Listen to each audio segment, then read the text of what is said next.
What's up, everybody? This is Jesse Burdick. Very proud to be a part of the Power Project's Walk and Talk. Idea here is to kind of give you guys something to listen to, a little bit of some stories on a topic that Smelly wants to have hashed out a little bit.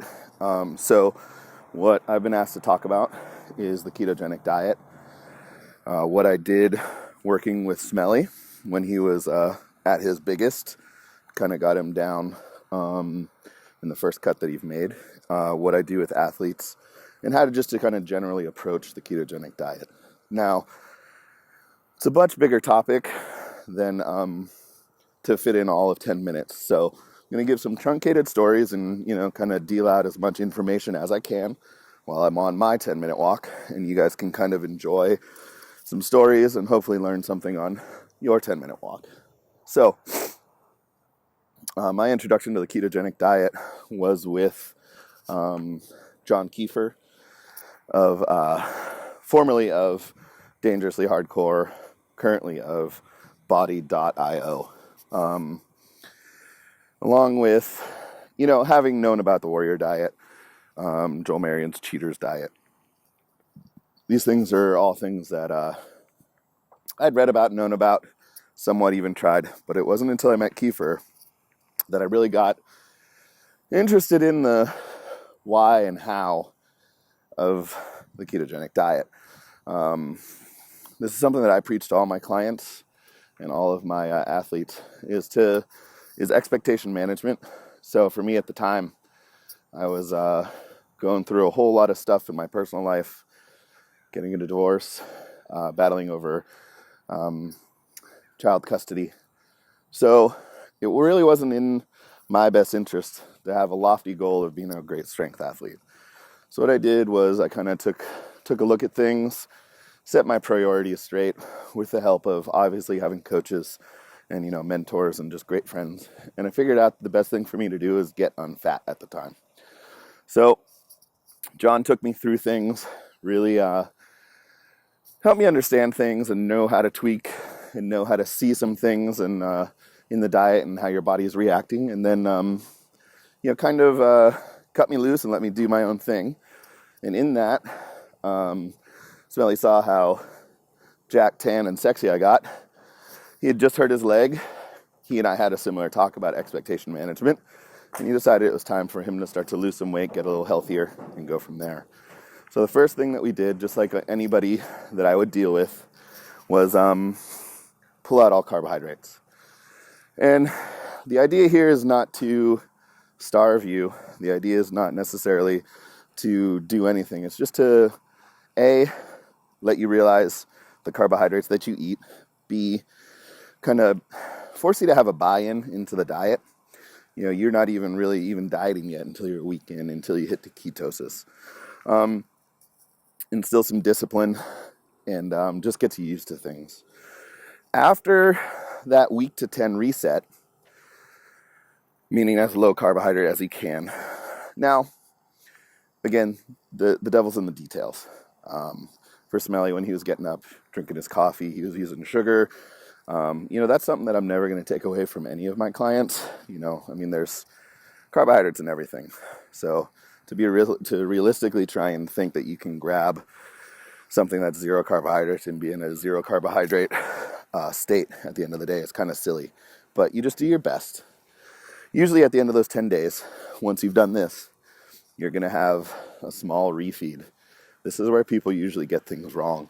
They call it a cheat day or a cheat meal that usually leads to 2, 3, 4 cheat meals. So, a refeed meal is going to be more something like at the end of the night going out with your loved one, or if everybody hates you, just by yourself, go get some steak, some rice, some vegetables, have a little bit of bread, have a dessert, and then you're done. Idea of that is just to, as Kiefer kind of told it to me, was kind of slip one past the goalie.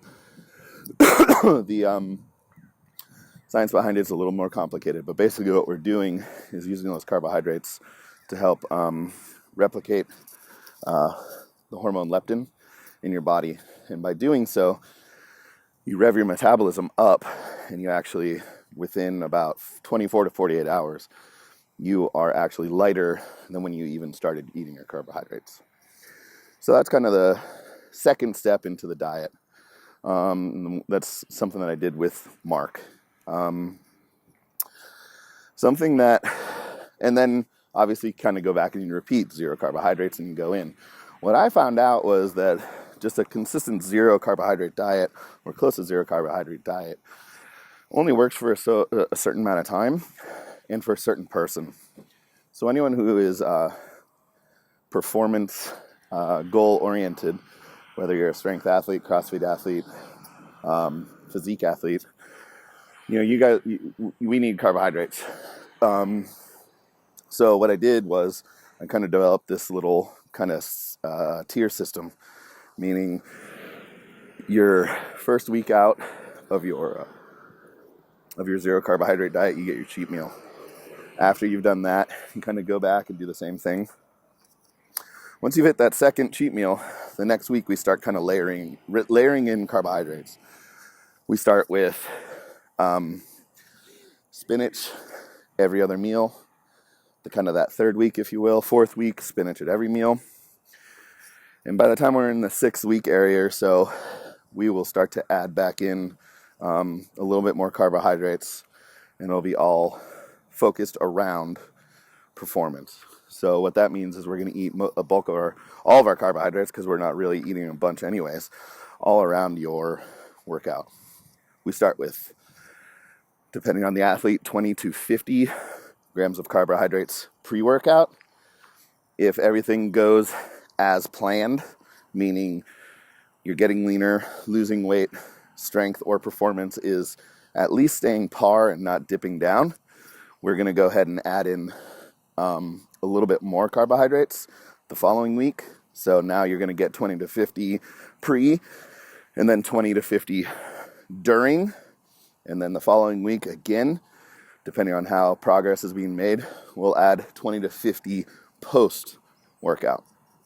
Now, I've been working with people for years at this point, and there is someone that I work with that on his quote-unquote low carbohydrate days, he's having 0, but those are days that he's not working out, or close to 0.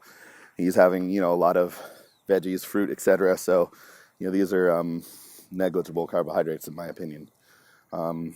Unless you're eating like 14 pounds of strawberries, but then you have a different problem.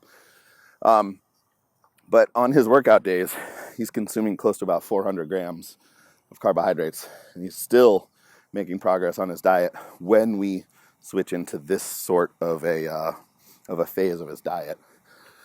Which kind of brings me to our next point, which is everybody needs a coach. Even coaches need a coach.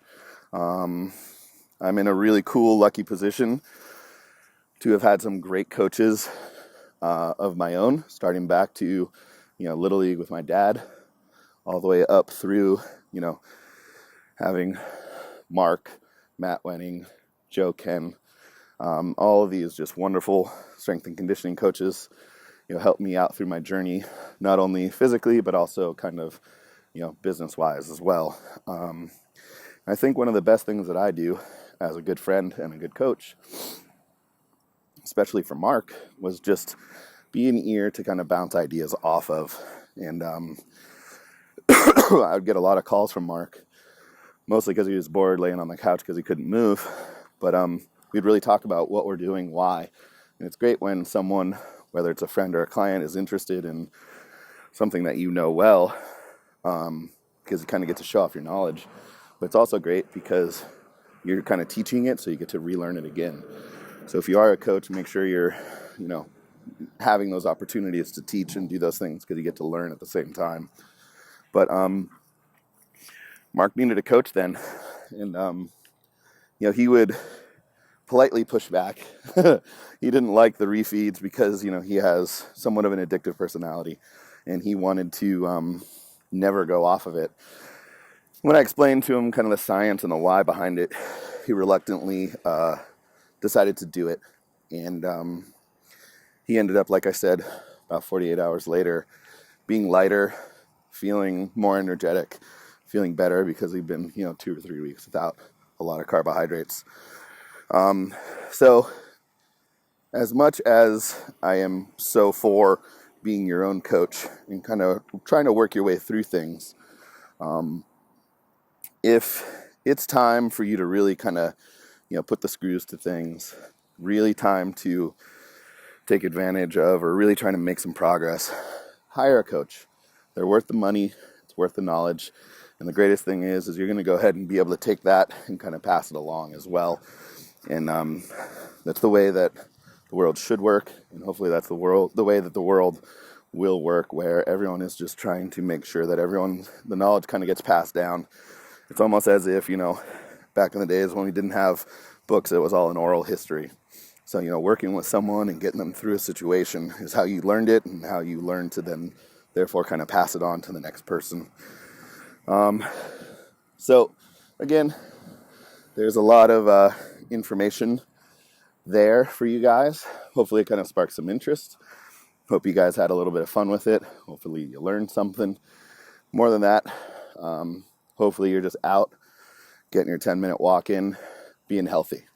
And with that, I'm going to go ahead and say goodbye, say thanks for listening, and tune into these because I think this is going to be a regular thing, and I'm really excited about it to learn some more as well. Take care, guys.